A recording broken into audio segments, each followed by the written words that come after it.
তো hello guys, তো আজ আবার চলে এসেছি নতুন একটা রেসিপি নিয়ে, হায়দ্রাবাদি স্টাইলে মটন বিরিয়ানি। তো আমরা কীভাবে বানাচ্ছি আপনারা দেখতে থাকুন। ভিডিওটা যদি ভালো লাগে অবশ্যই একটা লাইক, একটা কমেন্ট, একটা শেয়ার, একটা সাবস্ক্রাইব করে দেবেন।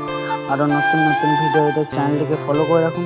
তো আজকে আমরা বানাচ্ছি হায়দ্রাবাদি স্টাইলে মটন বিরিয়ানি। তো আমরা কীভাবে বানাচ্ছি আপনারা দেখতে থাকুন।